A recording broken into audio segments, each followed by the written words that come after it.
আসসালামু আলাইকুম রহমতুল্লাহ। এসএসসি পরীক্ষার্থী বন্ধুরা, এই ভিডিওটাতে ঝিনাইদহ ক্যাডেট কলেজের দ্বিতীয় অংশে পরের চারটা সৃজনশীলের ব্যাখ্যা নিয়ে আলাপ করতে চাই। প্রথম ভিডিওটাতে মানে এর আগের ভিডিওটাতে ঝিনাইদহ ক্যাডেট কলেজের পার্ট 1 এর প্রথম চারটা ভিডিও আপলোড করেছি এবং চারটা সৃজনশীলের ব্যাখ্যা দিয়েছি, এবং এই ভিডিওটাতে পরবর্তী চারটা সৃজনশীলের ব্যাখ্যা নিয়ে আলাপ করতে চাই।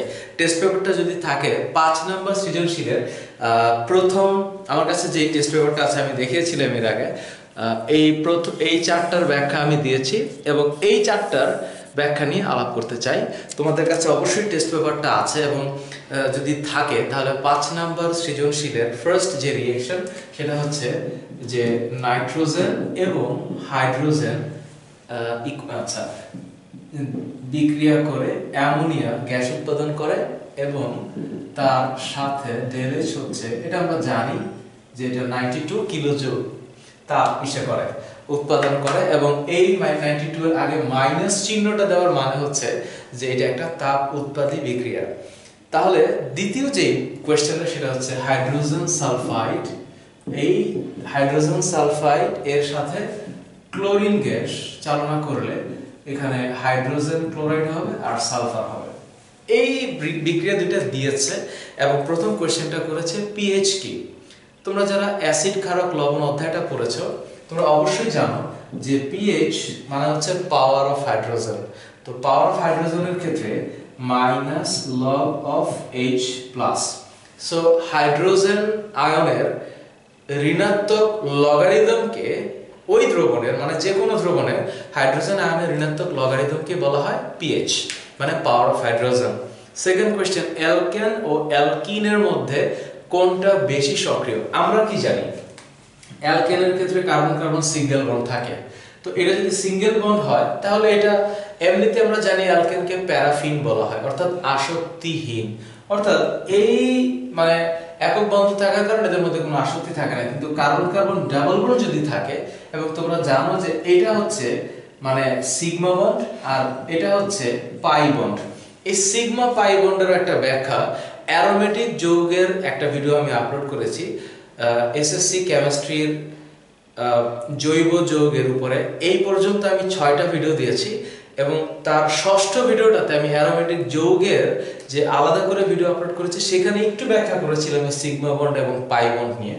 তো সিগমা এবং পাই বন্ডের ক্ষেত্রে এটা একটু তুলনামূলকভাবে দুর্বল পাই বন্ডটা, সুতরাং এখানে সঞ্চারণশীল ইলেকট্রনটা থাকার কারণে এই বন্ডটা ভেঙে যেতে পারে এবং সে নতুনভাবে বিক্রিয়া করতে পারে। সুতরাং ইউজুয়ালি অ্যালকেন স্বাভাবিকভাবে বিক্রিয়া না করে, অ্যালকিনটা খুব দ্রুত বিক্রিয়া করে। সুতরাং কম্পারেটিভলি অ্যালকিনটা বেশি সক্রিয়। থার্ড কোশ্চেন, উদ্দীপকের 1 নং বিক্রিয়ায় তাপমাত্রার প্রভাব। এই বিক্রিয়াটা একটা তাপ উৎপাদী বিক্রিয়া। তোমরা যারা আমার লা শাতেলিয়ের নীতি নামে একটা ভিডিও আছে সেখানে লা শাতেলিয়ের নীতি আপলোড করেছি, এবং তোমরা যারা ব্যক্তিগতভাবে বইটা পড়েছো, তোমরা যারা তোমাদের শিক্ষক মহোদয়ের কাছ থেকে বুঝেছো লা শাতেলিয়ের নীতি বা নিজে নিজে পড়ে বুঝেছো, তারা জানো যে তাপ উৎপাদী বিক্রিয়ার ক্ষেত্রে this negative sign showing that this is an exothermic reaction. তোমরা এক্সোথার্মিক আর এন্ডোথার্মিক বোঝো। সো এক্সোথার্মিক রিঅ্যাকশন হচ্ছে যে বিক্রিয়ায় তাপ উৎপন্ন হয়, অর্থাৎ বিক্রিয়া স্থলটা গরম হয়। তো সেক্ষেত্রে কি হবে? সেক্ষেত্রে হচ্ছে এইখানে যদি আমরা তাপ প্রয়োগ করি অর্থাৎ বিক্রিয়কে তাপ দিই, তাহলে সাম্যাবস্থা থেকে যেটা হবে বিক্রিয়াটা পেছনের দিকে চলে আসবে, অর্থাৎ কিছু উৎপাদ ভেঙে বিক্রিয়ক হবে। তো কিছু উৎপাদ ভেঙে যদি বিক্রিয়ক হয় সেক্ষেত্রে মনে রাখতে হবে যে বিক্রিয়াটা পেছনের দিকে চলে আসবে। তো বিক্রিয়া পেছনের দিকে আসা মানে হচ্ছে উৎপাদ কমে যাওয়া। তাপ উৎপাদী বিক্রিয়ায় উৎপাদ বাড়াতে গেলে আমাদেরকে পেছনের দিকে তাপ দিতে হবে, তাহলে বিক্রিয়াটা সামনের দিকে চলে আসবে। সুতরাং এক্ষেত্রে এই বিক্রিয়ায় তাপমাত্রার প্রভাব হচ্ছে যে তাপ উৎপাদী বিক্রিয়াটা যেহেতু, সুতরাং এক্ষেত্রে আমাদের উৎপাদে তাপ প্রয়োগ করতে হবে, তাহলে বিক্রিয়া সামনের দিকে অগ্রসর হবে। ফোর্থ কোয়েশ্চেন, উদ্দীপকের 1 ও 2 বিক্রিয়ায় কত ধরনের বিক্রিয়া প্রদর্শিত হয়েছে? আচ্ছা, 1 নম্বর যে বিক্রিয়াটা, এই বিক্রিয়ায় একটু খেয়াল করো, নাইট্রোজেন হাইড্রোজেন দুইটা মৌল যুক্ত হয়েছে এবং একটা যৌগ উৎপাদন হয়েছে। এখন দুইটা মৌল বিক্রিয়া করে যদি একটা যৌগ হয় এটা একটা সংযোজন বিক্রিয়া। আবার যেহেতু দুইটা মৌল বিক্রিয়া করেছে এক্ষেত্রে আমি এটাকে সংশ্লেষণ বিক্রিয়া বলতে পারি। সুতরাং এখানে সংযোজন বিক্রিয়া প্লাস সংশ্লেষণ বিক্রিয়া। আবার এখানে যেহেতু ডেল্টা এইচ দেওয়া আছে, that is the difference of heat, মানে কত পরিমাণ তাপের পরিবর্তন হয়েছে সেটা দেওয়া আছে, সেহেতু এটা একটা তাপ উৎপাদী বিক্রিয়া। আবার এখানে যেহেতু একটা তীর চিহ্ন দেওয়া আছে, মানে হচ্ছে বিক্রিয়াটা এদিকে আসবে না, সাম্যাবস্থার কথা বলে না, একমুখী বিক্রিয়া, এটাও বলা যেতে পারে এটা একটা একমুখী বিক্রিয়া। আবার এটা একটা জারণ বিজারণ বিক্রিয়া, কারণ এখানে জারণ মানের পরিবর্তন হয়েছে, দুইটাই 0 0 ছিল, একক থাকা অবস্থায় মৌলের জারণ মান 0 হয়, তাহলে এটা যেহেতু 0 এটাও 0, কিন্তু এখানে কিন্তু -3 +3, তার মানে নাইট্রোজেনের -3, তিনটা হাইড্রোজেনের +1, তাহলে 0 থেকে -3 হচ্ছে জারণ মান কমেছে, সুতরাং এটা একটা বিজারণ, আর এটার হচ্ছে জারণ। সুতরাং এখানে এই বিক্রিয়াগুলো হয়েছে। আবার দ্বিতীয়টার ক্ষেত্রে, এই ক্ষেত্রে মানে সালফার ক্লোরিন দ্বারা প্রতিস্থাপিত হয়েছে, সালফার দূরে সরে গেছে, সুতরাং এটা একটা প্রতিস্থাপন বিক্রিয়া। আবার উভয় মৌলে যেহেতু জায়গা পরিবর্তন করেছে, এটা একটা দ্বিবিযোজন বিক্রিয়া হতে পারে, এবং অবশ্যই এটা একটা জারণ বিজারণ বিক্রিয়া। সুতরাং এটা সংযোজন, সংশ্লেষণ, তাপ উৎপাদী, একমুখী এবং জারণ বিজারণ। এটা হচ্ছে প্রতিস্থাপন, দ্বিবিযোজন, জারণ বিজারণ বিক্রিয়া। একমুখীও বলা যায়। মানে কত ধরনের বিক্রিয়া, তোমরা যারা সপ্তম অধ্যায়টা পড়েছো রাসায়নিক বিক্রিয়া, সেখানে তোমরা যতটা জিনিস লেখা আছে বইয়ের মধ্যে, প্রত্যেকটা জিনিসকে একটু মনোযোগ দিয়ে পড়বা, আমি তোমাদের কাছে পার্সোনালি রিকোয়েস্ট করছি। বিকজ এই কেমিস্ট্রি বইয়ের মধ্যে কোনো অধ্যায়কে বাদ দিয়ে সামনে যাওয়ার কোনো সুযোগ নাই, কোনো চ্যাপ্টার বাদ দিও না। যতটুকু সময় তোমার সামনে আছে পরীক্ষার আগে, ততটুকু সময় তুমি সর্বোচ্চ চেষ্টাটুকু করবা, কোনো অধ্যায়কে বাদ দেওয়ার চিন্তা করো না। এই চিন্তা মাথায় নিয়ে এসো না যে পরীক্ষার আগে এতগুলা চ্যাপ্টার তো পড়ে পরীক্ষা দেওয়া সম্ভব না। না, সম্ভব, ট্রাই করতে হবে। ষষ্ঠ প্রশ্ন যেটা, সেটা হচ্ছে সোডিয়াম হাইড্রোক্সাইড তৈরি করার জন্য একটা চিত্র দেওয়া আছে। চিত্রটা হচ্ছে এরকম, এই যে এরকম একটা চিত্র দেওয়া আছে, এবং এই চিত্রটাতে বলাই আছে এখানে যে এটা হচ্ছে প্রবেশ পথ, এটা হচ্ছে ব্রাইন। আমরা জানি ব্রাইন মানে হচ্ছে সোডিয়াম ক্লোরাইডের ঘন সম্পৃক্ত জলীয় দ্রবণ, এবং প্রশ্নে বলেছে সোডিয়াম হাইড্রোক্সাইড তৈরি করার জন্য একটা সেল ব্যবহার করা হচ্ছে। তো আমরা বুঝতেই পারছি যে এটা একটা সোডিয়াম নিষ্কাশন পদ্ধতি। যেহেতু সোডিয়াম হচ্ছে অধিক সক্রিয় মৌল, সেক্ষেত্রে ধাতু নিষ্কাশন করার সময় তড়িৎ বিশ্লেষণ পদ্ধতিতে নিষ্কাশন করতে হবে। তোমরা যারা ধাতু নিষ্কাশনের আমার ভিডিওগুলো দেখেছো, আমি ধাতু নিষ্কাশনের উপরে এখন পর্যন্ত দুইটা বড় বড় ভিডিও আপলোড করেছি। একটা হচ্ছে অধ্যায়টাতে যা আছে, আর একটা হচ্ছে 4টা ধাতু নিষ্কাশন কিভাবে করতে হয়, সোডিয়াম, অ্যালুমিনিয়াম, জিঙ্ক এবং আয়রন। এই 4টা ধাতু নিষ্কাশনের ভিডিও দিয়েছি, এবং তোমরা যারা কপার এবং লেডের নিষ্কাশন চেয়েছো, সেই ভিডিওটা আমি ইনশাআল্লাহ এর মধ্যে দেওয়ার চেষ্টা করব। তো মানে আমরা জানি যে এরকম একটা মানে সিরিজ আছে,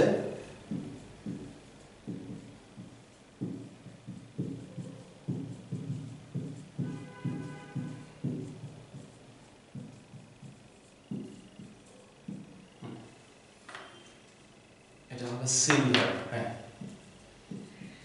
এখন এই সিরিজটার মধ্যে যেভাবে ধাতুগুলোকে সিরিয়ালি লেখা আছে, এই সিরিয়ালটাকে ব্রেক করা যাবে না, এই সিরিয়ালটা মেনটেন করতে হবে।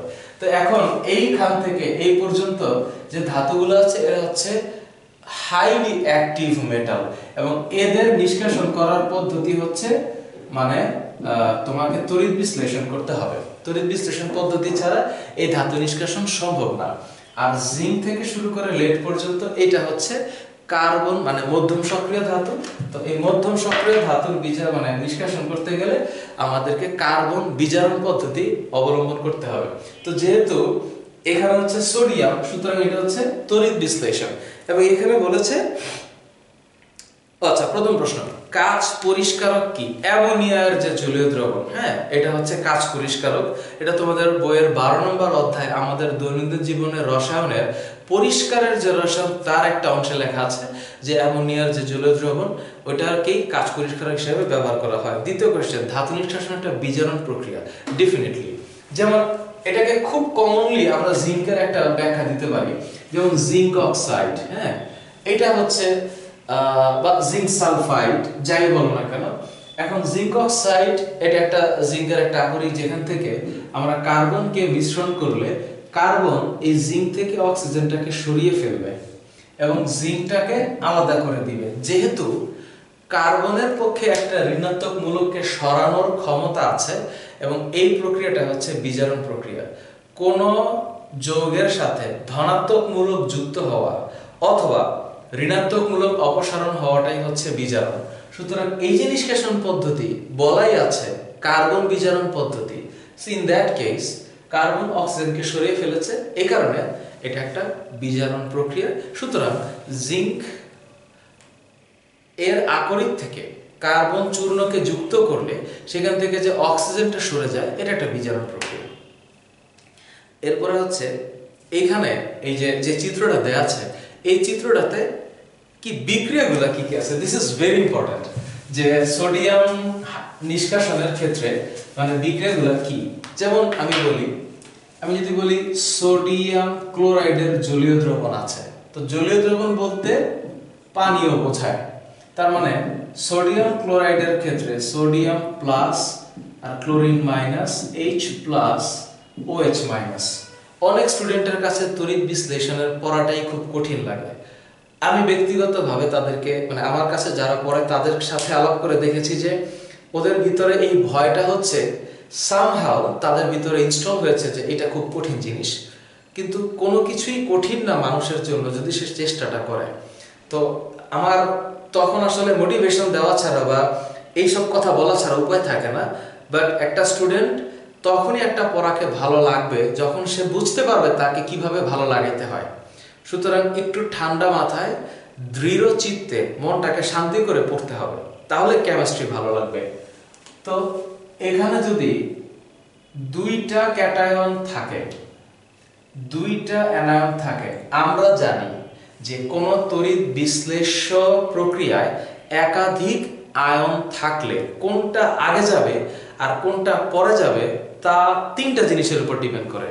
সেটা হচ্ছে একটা সিরিজ আছে, যে সিরিজের মধ্যে যেটা নিচে আছে ওইটা আগে যাবে। আর আরো একটা জিনিস আছে, সেটা হচ্ছে যে ঘনমাত্রাগত, যার ঘনমাত্রা বেশি সে আগে যাবে। আরেকটা হচ্ছে ক্যাথোডে কি ব্যবহার করা হচ্ছে তার উপর। এখন যেহেতু এই দুইটা যদি আমি আলাদা করে চিন্তা করি, ক্যাথোড রিঅ্যাকশন আর একটা হচ্ছে অ্যানোড রিঅ্যাকশন, হ্যাঁ। এখন সিম্পলি আমি যদি অ্যানোড চিন্তা করি, ক্লোরাইড এবং হাইড্রোক্সিলের মধ্যে হাইড্রোক্সিল আগে যাবে।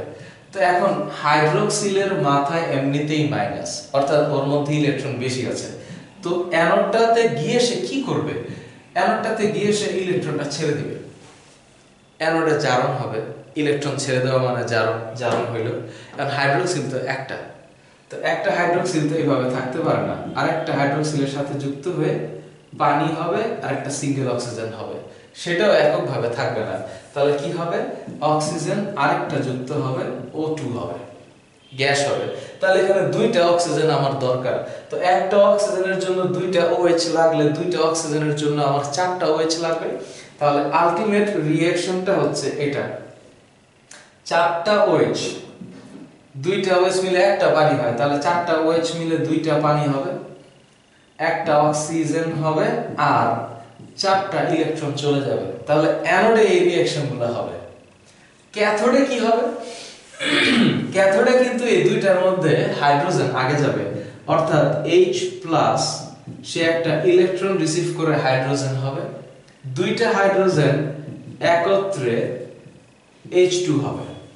নাও things gonna be very interesting যে এই ক্যাথোডে আমি কি ব্যবহার করব। যদি আমি ক্যাথোডে প্লাটিনাম ব্যবহার করি, প্লাটিনাম ব্যবহার করি, তাহলে এই প্লাটিনাম ব্যবহার করলে এই ঘটনাটা ঘটবে, হাইড্রোজেন যাবে। কিন্তু আমি যদি মার্কারি ব্যবহার করি তাহলে কিন্তু সোডিয়াম যাবে। সোডিয়াম গিয়ে ঘটনাটা কি ঘটাবে? সোডিয়াম গিয়ে হচ্ছে, সোডিয়াম পরমাণু তো হইলই, সোডিয়াম গিয়ে মার্কারির সাথে যুক্ত হইয়া একটা নতুন যৌগ উৎপাদন করে, সেটা হচ্ছে অ্যামালগাম। তো তো এই যে অ্যামালগাম উৎপাদন করে, এই অ্যামালগাম আবার পরবর্তীতে সোডিয়াম হাইড্রোক্সাইড, অর্থাৎ এখানে পানি থাকে, সোডিয়াম হাইড্রোক্সাইড উৎপাদন করে। এই সোডিয়াম হাইড্রোক্সাইড খুব ইম্পর্টেন্ট একটা জিনিস। এটা এই যে যৌগটা, এটা নাম মনে রাখতে হবে যে NaHG, এই যে এইভাবে থাকে, এটার নাম হচ্ছে অ্যামালগাম। তারপর হচ্ছে উদ্দীপকের বিভিন্ন ধাপে উৎপন্ন যৌগ। তো এখানে কিন্তু অনেক যৌগ উৎপাদন হয়েছে, পানি হয়েছে, অক্সিজেন হয়েছে, হাইড্রোজেন হয়েছে, এগুলো মৌলবস্তুর যৌগ হচ্ছে এটা। তো এই যে যৌগটা সোডিয়াম হাইড্রোক্সাইড কেন ইম্পর্টেন্ট, এটা হচ্ছে কথা। সোডিয়াম হাইড্রোক্সাইড একটা হচ্ছে খুব বহুল ব্যবহৃত একটা ক্ষার। তো এটা কিন্তু মানে কস্টিক সোডা যেটাকে আমরা বলি, তো এটা কিন্তু বিভিন্ন ভাবে ব্যবহার করা হয়। এখন ল্যাবরেটরিতে যে ব্যবহারটা, সেটা হচ্ছে বিভিন্ন ধাতুর মানে আয়ন শনাক্তকরণে ব্যবহার করতে হয়। এখন তোমাদের কাছে আয়ন শনাক্তকরণটা যদি কঠিন লাগে, তাহলে মনে রাখতে হবে, যেমন আমি যদি ধরো যে calcium chloride plus sodium hydroxide এই বিক্রিয়াটার কথা চিন্তা করি, তাহলে এখানে ক্যালসিয়াম হাইড্রোক্সাইড আর সোডিয়াম ক্লোরাইড, অর্থাৎ ক্যালসিয়াম হাইড্রোক্সাইডের একটা পদক্ষেপ পড়ে, সেটা দিয়ে আমি Ca2+ আয়নটাকে শনাক্ত করতে পারবো যদি এখানে একটা সাদা পদক্ষেপ পড়ে। আবার যদি ফেরাস ক্লোরাইড চিন্তা করি বা ফেরাস ক্লোরাইডটা চিন্তা করি, তো ফেরাস ক্লোরাইড আমি যদি চিন্তা করি, তাহলে এক্ষেত্রেও ফেরাস হাইড্রোক্সাইডের লালচে বাদামি বর্ণের পদক্ষেপ পড়বে, তো ফেরাসের সবুজ পদক্ষেপ পড়বে। সো এই কালার দেখে আমি চিন্তা করতে পারি। আবার অ্যালুমিনিয়াম ক্লোরাইডের সাথে যদি আমি সোডিয়াম হাইড্রোক্সাইড দিই, তাহলে এখানেও অ্যালুমিনিয়াম হাইড্রোক্সাইডের একটা সাদা পদক্ষেপ পড়বে। এটা দেখেও আমি Al3+ আয়নটা শনাক্ত করতে পারি। তাহলে এই যে আয়ন শনাক্তকরণ ক্ষেত্রে এই সোডিয়াম হাইড্রোক্সাইডটা ব্যবহার করতে হয়, দ্যাট ইজ ইম্পর্টেন্ট। তাহলে 4টা প্রশ্নের অ্যান্সার আমরা পারবো। 7 নম্বর, এটা মুছে দিলাম, সরি। 7 নম্বরে যেই এটা আছে, প্রশ্নটা আছে, সেটা হচ্ছে যে 4টা কোষ দেওয়া আছে। এটা হচ্ছে শুষ্ক কোষ, পারদ কোষ, লেড সঞ্চয়ী কোষ, লিথিয়াম ব্যাটারি। এগুলো হচ্ছে ওই যে রসায়ন শক্তি চ্যাপ্টারটা যে আছে তার পরবর্তী কিছু অংশ। প্রথম প্রশ্ন হচ্ছে লবণ সেতু কি? তোমরা যারা গ্যালভানিক সেল পড়েছো তারা জানো যে জিঙ্কের দ্রবণে মানে জিঙ্ক সালফেটের দ্রবণে জিঙ্ক দণ্ড আর কপার সালফেটের দ্রবণে কপার দণ্ড দিয়ে মাঝখানে যে কানেক্টিং পয়েন্টটা দেওয়া হয়, যেটা হচ্ছে দুই দ্রবণের আয়নের সমতা রক্ষা করার জন্য, সেটা হচ্ছে লবণ সেতু। সেকেন্ড কোয়েশ্চেন হচ্ছে পুনঃপ্রক্রিয়াজাত ধাতু কি? মানে অব্যবহৃত জিনিস, মানে যেগুলা ব্যবহার করার পরে সেগুলাকে আবার রিসাইক্লিং করে নতুন ভাবে ইউজফুল করার যে প্রক্রিয়াটা, এটা হচ্ছে পুনঃপ্রক্রিয়াজাতকরণ। এটাও তোমাদের বইয়ে সুন্দর মতো লেখা আছে। এবং পৃথিবীতে মানুষ অনেক ওয়েস্ট করে, পৃথিবী ব্যাপী এভরিথিং খুবই ওয়েস্ট করে। এখন এই প্রসেসটা সায়েন্টিস্টদের একটা খুব ভালো রিনোভেশন, যে যেটা ওয়েস্ট হয়ে যায় সেখান থেকে আবার কিছুটা জিনিস যদি ইউজ করানো যায়, that is very good. Because আমাদের এই পৃথিবীতে যে সম্পদ আছে ব্যবহার করার জন্য, বেঁচে থাকার জন্য, সেটা হচ্ছে লিমিটেড। আনলিমিটেড একটাই জিনিস, সেটা হচ্ছে আল্লাহর রহমত। এছাড়া বাকি সবকিছু লিমিটেড। এই লিমিটেড জিনিসগুলোকে ওয়েস্ট করার পরে সেখান থেকে যদি আবার কিছু জিনিস পাওয়া যায়, সেটাকে পুনঃপ্রক্রিয়াজাতকরণ বলে। তাহলে ধাতু পুনঃপ্রক্রিয়াজাত করা হচ্ছে যেমন বিভিন্ন প্যাকেট বা মোড়ক বা অন্যান্য অপ্রয়োজনীয় জিনিসগুলো থেকে রিসাইক্লিং করে বা পুনরায় এটাকে প্রক্রিয়াজাত করে নতুনভাবে ব্যবহার উপযোগী করার পদ্ধতিটা হচ্ছে পুনঃপ্রক্রিয়াজাতকরণ বা রিসাইক্লিং। থার্ড কোশ্চেনটা হচ্ছে উদ্দীপকের 1 নং কোষে ইলেকট্রন স্থানান্তর কেমনে ঘটে? 1 নং কোষ হচ্ছে শুষ্ক কোষ। আচ্ছা, শুষ্ক কোষ বলতে বোঝায় হচ্ছে ব্যাটারি। তো ব্যাটারির যেই মানে গঠন, সেইটাতে হচ্ছে কি জিঙ্ক 2+ আয়ন, এটা হচ্ছে সলিড, হ্যাঁ, এটা হচ্ছে 2টা ইলেকট্রন সে ত্যাগ করে দেয়। তার মানে এখানে হচ্ছে জারণ হচ্ছে। আচ্ছা, এখন জিঙ্কের মধ্যে কিন্তু দুইটা অ্যামোনিয়াম, মানে ব্যাটারির ভিতরে অ্যামোনিয়াম আয়ন, তারপরে হচ্ছে ম্যাঙ্গানিজ ডাইঅক্সাইড, যে এই দুইটা ইলেকট্রন নিয়ে এখান থেকে অ্যামোনিয়া হবে প্লাস, ম্যাঙ্গানিজ ট্রাইঅক্সাইড হবে প্লাস, H2O হবে। তো এইখানে যেহেতু ম্যাঙ্গানিজ ডাইঅক্সাইড ইলেকট্রন রিসিভ করছে, তাহলে এইখানে কিন্তু বিজারণ হচ্ছে।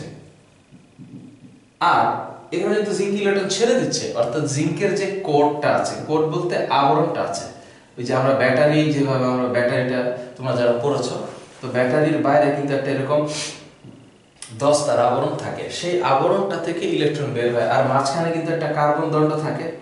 তো এই কার্বন দণ্ড দিয়ে ইলেকট্রনগুলো প্লাস হয়, মানে পাস হয়, আর এটার ভিতরে অ্যামোনিয়াম ক্লোরাইড, হ্যাঁ, ম্যাঙ্গানিজ ডাইঅক্সাইড, কার্বন, কোক চূর্ণ, এগুলোর একটা, এবং হচ্ছে গিয়ে স্টার্চের দ্রবণ, এগুলোর একটা মিশ্রণ থাকে। সেই মিশ্রণটা হচ্ছে পরবর্তীতে ইলেকট্রনটাকে পাস করে। এবং এটার একটা আলাদা ব্যাখ্যা আমি দিয়েছি যখন কেমিস্ট্রির 8 নম্বর চ্যাপ্টারটা আমি আপলোড করেছিলাম। সেখানে পুরো অধ্যায়টাকে একটা ভিডিওতে আপলোড করার চেষ্টা করেছি, এবং যতটুকু সম্ভব হয়েছে ব্যাখ্যা করার ট্রাই করেছি। কারণ সবগুলো অধ্যায় থেকেই তো পরীক্ষায় প্রশ্ন আসে, এবং সবগুলো চ্যাপ্টারকে ভালো মতো না জানলে তো নিজের কাছেই খারাপ লাগার কথা। এটা আসলে একদম গুড ফিলিং থেকে বলছি। সুতরাং চেষ্টা করব সবগুলা জিনিসকে ভালো মতো পারার। এরপরে 4 নম্বর কোশ্চেনে বলা হয়েছে যে এগুলা পরিবেশ এবং স্থানের উপর ক্ষতিকর প্রভাব। এটা তোমাদের বইয়ের মধ্যে সুন্দর মতো লেখা আছে যে এগুলোর মধ্যে কিছু হেভি মেটাল থাকে, কিছু করোসিভ সাবস্টেন্স থাকে, এগুলাকে এনভায়রনমেন্টে এমনি ফেলে দিলে সেটার একটা টক্সিসিটি তৈরি হয়, হ্যাঁ, সেটার একটা ব্যাড ইফেক্ট এনভায়রনমেন্টে পড়ে। সেটা একটু আলোচনার মধ্যে রাখতে হবে। তোমাদের বইয়ে সুন্দর করে লিথিয়াম ব্যাটারি নিয়ে আলোচনা করা আছে, এবং এগুলাকে একটু ভালো মতো তোমরা লিখবে। এটাকে আমি বলছি না, বিকজ এটা একদম বইয়ের মধ্যে হুবহু লেখা আছে। 8ম অধ্যায়ে রসায়ন শক্তির একটা অংশে এই শুষ্ক কোষের যে আলোচনাটা আছে তারই পরে এটার একটা ব্যাখ্যা দেওয়া আছে, ওই ব্যাখ্যাটা একটু পড়ে নিবা। লাস্ট কোয়েশ্চেন, 8 নম্বর কোয়েশ্চেন। আচ্ছা, 8 নম্বর, এটা হচ্ছে 8 নম্বর কোয়েশ্চেনটা হচ্ছে যে, আচ্ছা 8 নম্বর কোয়েশ্চেন হচ্ছে, আচ্ছা কি লিখলো, আচ্ছা CnH2n+1OH, এটা অ্যাকচুয়ালি অ্যালকোহল। এটা দিয়ে সে এরকম একটা দিয়েছে, কি এটা হচ্ছে অ্যালুমিনিয়াম, অর্থাৎ এটা হচ্ছে অ্যালুমিনিয়াম অক্সাইডের উৎপাদন, এবং এটা হচ্ছে পানি। তাহলে এখান থেকে এ উৎপাদন হলো, তো যেখানে n এর মান দেওয়া আছে 2, তাহলে এটা ডেফিনেটলি ইথানল। হ্যাঁ, তারপরে এখান থেকে আবার ওরা জারণ করে কি বানাইলো, বি কে জারণ করে বানাইলো X। আচ্ছা, এর হচ্ছে উদ্দীপক। প্রথম প্রশ্ন হচ্ছে ওলিয়াম কি? ওলিয়াম হচ্ছে সালফার ট্রাইঅক্সাইডকে 98% সালফিউরিক অ্যাসিডের মধ্যে শোষিত করলে যে নতুন অ্যাসিডটা উৎপন্ন হয় H2S2, হ্যাঁ H2S2O7, এটার নাম হচ্ছে ওলিয়াম, যেটাকে আমরা বলি পাইরোসালফিউরিক অ্যাসিড বা ধূমায়মান সালফিউরিক অ্যাসিড। সেকেন্ড কোশ্চেন, খর পানিতে সাবান অপচয় হয় কেন? খর পানির মধ্যে ক্যালসিয়াম, ম্যাগনেসিয়াম, আয়রন, এই ধাতুগুলা, ক্লোরাইড লবণ, সালফেট লবণ এবং বাইকার্বনেট লবণগুলা থাকে। এই লবণগুলোর সাথে সাবানের বিক্রিয়া হয়। সুতরাং সাবান যত লবণের সাথে বিক্রিয়া করবে ততই সে ফেনা কম উৎপাদন করবে, অর্থাৎ প্রচুর পরিমাণে সাবানের অপচয় হবে। সো খর পানিতে দ্রবীভূত লবণগুলোর সাথে সাবানের বিক্রিয়া হয় বলে সাবান অপচয় বেশি হয়, অর্থাৎ খর পানিতে সাবান মিশালে সাবানের অপচয় হয়। থার্ড কোয়েশ্চেন, উদ্দীপকের এই যৌগটা সম্পৃক্ত নাকি অসম্পৃক্ত তুমি কিভাবে প্রমাণ করবে? আচ্ছা, ওয়েল এখানে আবার প্রুফ চাইছে, এটা মুছে দিলাম। তো এটা প্রুফটা হচ্ছে এরকম যে যদি এটা 2 হয় তাহলে এটা হচ্ছে C2H5OH, এটা অ্যাকচুয়ালি ইথানল। তো ইথানল থেকে যদি অ্যালুমিনিয়াম অক্সাইড দেওয়া হয়, যেটা এক ধরনের নিরোধক, অর্থাৎ সে হচ্ছে পানি বের করে ফেলবে, তাহলে সিম্পলি এখানে ইথিন উৎপাদন হবে। তো অ্যালকিন এটা কি অসম্পৃক্ত না সম্পৃক্ত প্রমাণ করার জন্য আমাদের একটা টেস্ট আছে, সেটা হচ্ছে বেয়ার টেস্ট, অসম্পৃক্ততার পরীক্ষা নামে যেটা আছে। তো আমরা যদি দুইভাবেই করতে পারি, আমরা যদি ব্রোমিন দ্রবণ দিয়ে চেষ্টা করি, যে আমি যদি এখানে একটা ব্রোমিনের দ্রবণ দেই, অর্থাৎ ব্রোমিন যেহেতু লাল, ব্রোমিনকে যদি অ্যালকিনে দেওয়া হয় তাহলে তার লাল বর্ণটা দ্রবীভূত হয়ে যাবে, কারণ সেখানে উৎপাদন হবে, এই যে বন্ডটা ভেঙে গেল, তাহলে এখানে একটা বন্ড ক্রিয়েট হলো, এখানে চলে যাবে দুইটা ব্রোমিন। যেহেতু সে বিক্রিয়া করবে, সুতরাং ব্রোমিনের লাল বর্ণটা থাকছে না, এখানে উৎপাদন হবে 1,2 ডাইব্রোমো ইথেন। সো এই কারণে এটা হচ্ছে অসম্পৃক্ত, কারণ সে বিক্রিয়া করেছে। আরেকটা করা যেতে পারে, সেটা হচ্ছে এটার সাথে যদি আমরা পানি দেই এবং জারণ করি, তাহলে এইখানে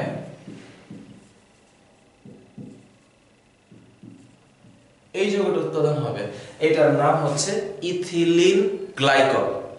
সো এই দুইটা বিক্রিয়া যেহেতু হচ্ছে, সো ও আমাকে প্রুফ দিচ্ছে এটা একটা অসম্পৃক্ত যৌগ, এটা একটা অসম্পৃক্ত যৌগ। So that is why it's important.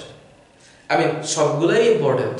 আমি চাই তোমাদের ভিতরে যাতে পড়াশোনার জন্য ভালোবাসা তৈরি হয়। That's the only thing I want in this platform. তাহলে এটা বাদ দিলাম, এটা পারবা, বিক্রিয়াগুলো লিখবা। তোমরা যারাই ভিডিওটা দেখছো বিক্রিয়াগুলো লিখে ট্রাই করবা। Input efforts and invest your time, এটা মুছে দিলাম। লাস্ট যে ঝিনাইদহ ক্যাডেট কলেজে লাস্ট যে এটা মানে কোশ্চেনটা, সেটা হচ্ছে এই যৌগটা কিভাবে খাদ্য সংরক্ষণ করে। আচ্ছা, এই যৌগটা আগে খুঁজে পেতে হবে। এটা যেহেতু অ্যালকোহল, তাহলে অ্যালকোহলকে জারণ করা হচ্ছে, তো অ্যালকোহল জারণ মানে হচ্ছে অ্যালডিহাইড, আর অ্যালডিহাইডকে জারণ মানে হচ্ছে ফ্যাটি অ্যাসিড। যেহেতু এটা 2 কার্বনের অ্যালকোহল, তাহলে এটা 2 কার্বনের ফ্যাটি অ্যাসিড হবে, অর্থাৎ রিঅ্যাকশনটা হচ্ছে CH3CH2OH, এটাই হচ্ছে এটা। এখানে আমি জারণ করব, এটা পটাশিয়াম ডাইক্রোমেট বা পটাশিয়াম পারম্যাঙ্গানেট দিয়ে হতে পারে। তাহলে এখানে উৎপন্ন হবে অ্যালডিহাইড, যেটার নাম হচ্ছে ইথানল বা অ্যাসিটালডিহাইড, দুইটাই বলা যায়। এবং এখানে যদি আবার জারণ করা হয়, তাহলে এইটা উৎপাদন হবে, দ্যাট ইজ ইথানোয়িক অ্যাসিড। এই ইথানোয়িক অ্যাসিডের 6 to 10% জলীয় দ্রবণকে ভিনেগার বলে, যেটা প্রিজারভেটিভ হিসেবে ব্যবহার হয়। আবার এটাই প্রিজারভেটিভ। আবার খাদ্য সংরক্ষণে কিভাবে ব্যবহার হচ্ছে, যে এটা যেহেতু অ্যাসিড, এটা কিন্তু বিযোজিত হলে H+ আয়ন দিবে, অর্থাৎ CH3CH2OH, এটা এই যে এই আয়নটা দিবে H+। তো H+ আয়ন যেটা করতে পারে, সেটা হচ্ছে ব্যাকটেরিয়ার যে প্রোটিন, সেটাকে বিশ্লেষণ করতে পারে। সে কারণে সেই প্রোটিনটাকে ধ্বংস করার কারণে ব্যাকটেরিয়াটা আর খাবারের উপরে আক্রমণ করতে পারে না, সে কারণে খাবারটা দীর্ঘদিন সংরক্ষিত থাকে। সো এই প্রোটন আয়নটা উৎপাদন করতে পারে সে, এবং এর 6 to 10% যে জলীয় দ্রবণ, এটাকে আমরা ভিনেগার বলি। সেই ভিনেগারটাও কিন্তু খাদ্য সংরক্ষণ হিসেবে ব্যবহার হয়, আচার জ্যাম জেলি করা যায়। So that's the important thing, এবং এইভাবে আমরা কোয়েশ্চেনগুলোতে অ্যান্সার করব। তো তোমরা যারা ঝিনাইদহ ক্যাডেট কলেজের রসায়নের সৃজনশীলের সমাধানটা দেখেছো, তোমরা এই 8টা প্রশ্ন যখন হাতে পাবা, তোমাদেরকে 5টা প্রশ্নের অ্যান্সার লিখতে হবে। সো এই 5টা প্রশ্নের অ্যান্সার লেখার সময় অবশ্যই তুমি সবচেয়ে ভালো যেটা পারো সেটা সিলেক্ট করতে হবে, and that selection is important. So আমি চাইবো তোমরা যারা স্টাডি করছো এই মুহূর্তে, অনেক অনেক চেষ্টা করবা দেহটাকে সুস্থ রেখে, নিজের হেলথকে ঠিক রেখে, নিজের ভিতরের শান্তিটাকে ঠিক রেখে স্টাডি করতে হবে। তবে অনেক চেষ্টা করতে হবে। পড়াশোনাটা সাধনার বিষয়, সহজে আসবে না স্টাডিটা, এই জ্ঞানটা, এটাকে অর্জন করে নিতে হবে। সো তোমরা অনেক ভালো মতো পড়াশোনা করো। আমি ব্যক্তিগতভাবে চেষ্টা করছি সর্বোচ্চ পরিমাণ ভিডিও আপলোড করার। এবং তোমরা আমাকে লিখবে আমাদের স্কুলের ফেসবুক পেজে অথবা আমাদের এই ভিডিওর নিচে। টিল দেন আল্লাহ হাফেজ, ভালো থাকবে, সুস্থ থাকবে।